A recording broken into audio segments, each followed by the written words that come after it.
As you can see, I have a key, but what is it for? Do you want a clue? Listen, but don't look.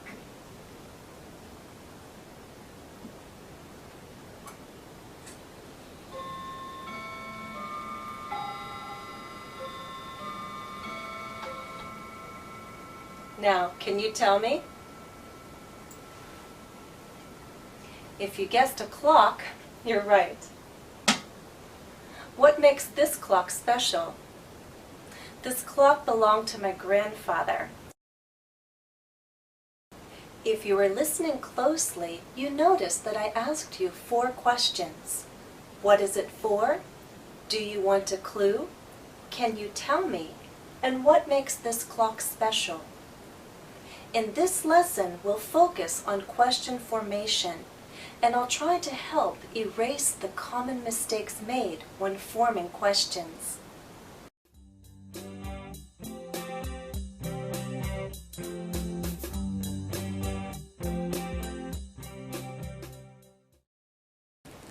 Let's take a closer look at our model questions. We'll focus on the first 3. Look at the first 3 questions and try to see what makes them similar in structure. Can you? Do you? Is it? They share the same word order. Verb, subject. That's because we're forming questions. When we form a question, we need question word order. Verb plus subject. That's different from making a sentence. In sentences, we use sentence word order or statement word order, subject plus verb. But when we form a question, we invert the verb and subject. We change them.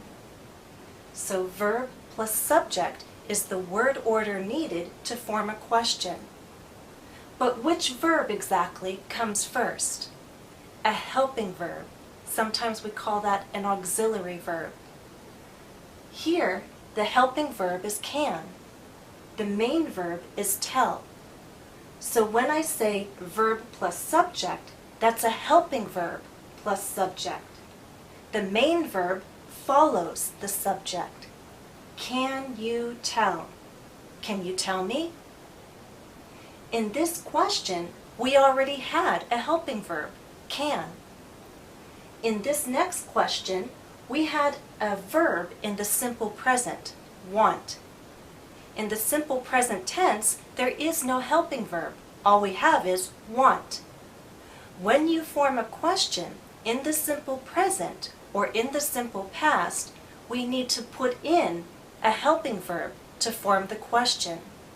That helping verb will be do, does, or did. Do you want a clue? If this was a question in the past tense, our helping verb would be did. Did you want a clue? So the helping verb for simple present and simple past is a form of do.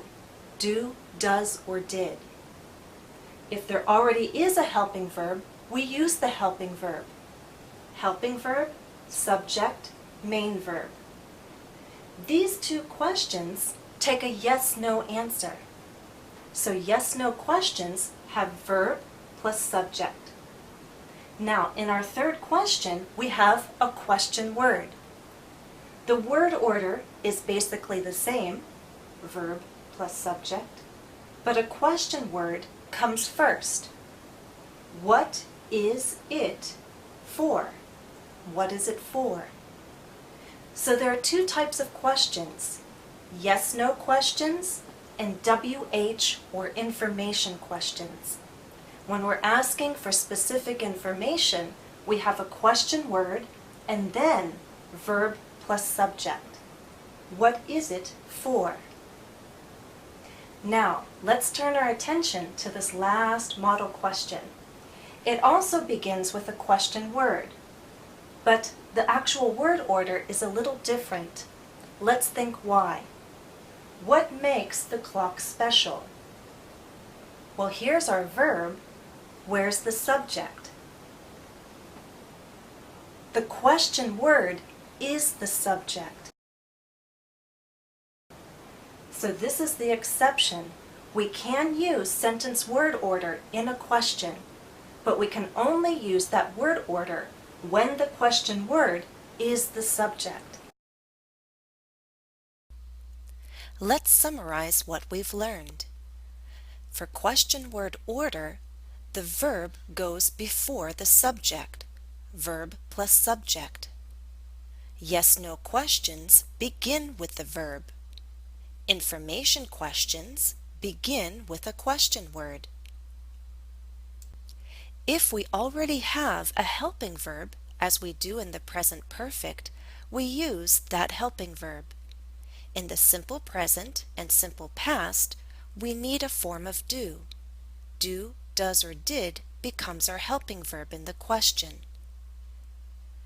If we have a form of be, that verb can stand alone. We do not need to add another helping verb. Look at the first question. It already has a form of be, so no other helping verb is needed. Is it yours? Let's read the other three models. Does the clock work? Where did you buy it? How long have you had it?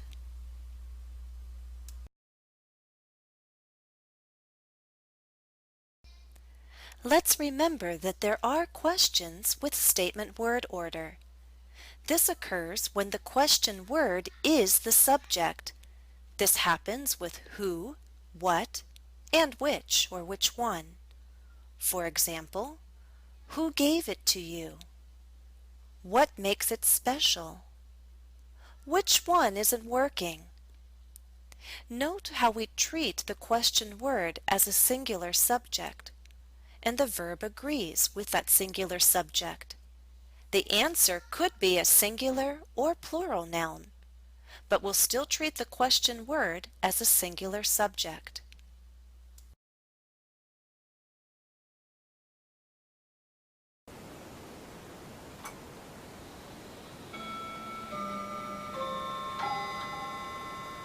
It's time for your first exercise. Exercise 1. Learn about daylight saving time. Unscramble the question, then listen to the answer. 1. Use these words to form a question. The question: what is daylight saving time? You've been in the country for more than 10 years, right? Yes. So you must know the American calendar very well by now. Yes, I do. Good, all right. So here's my first question. What is daylight saving time? Daylight saving time is the practice of changing the clocks forward in spring and back in the fall. 2.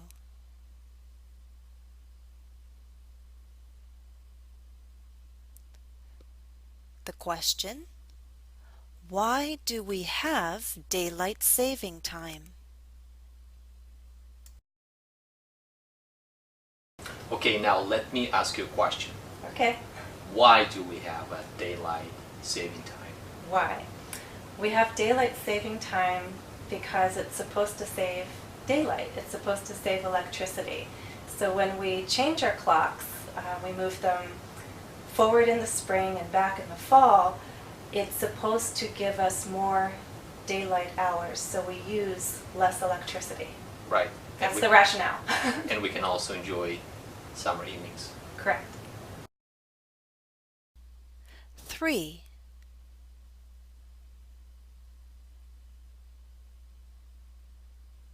The question: does daylight saving time really save electricity?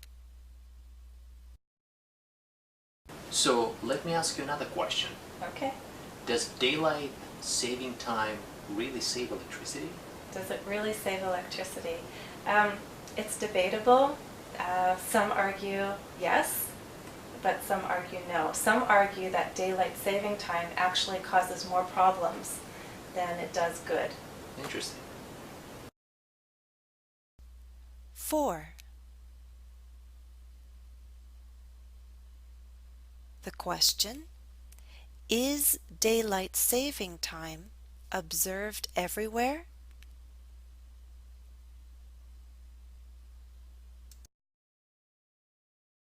I think you have pretty good world knowledge, so I have one more question for you. Sure. Is daylight saving time observed everywhere? As far as I know, most Europe does, but I can't be so sure about the rest of the world.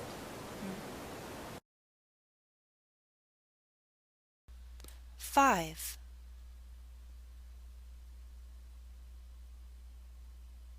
The question, when do we change our clocks? I know we move our clocks forward in spring and back in the fall, but when exactly do we do that? You don't know, it's 2 o'clock in the morning. It's always 2 o'clock in the morning because it's probably the most convenient time to make such a change. People aren't working, they're usually sleeping, and public transportation isn't working as frequently. But as for the day of the week, it's on a Sunday, so it's the second Sunday in March and the first Sunday in November. Okay. 6.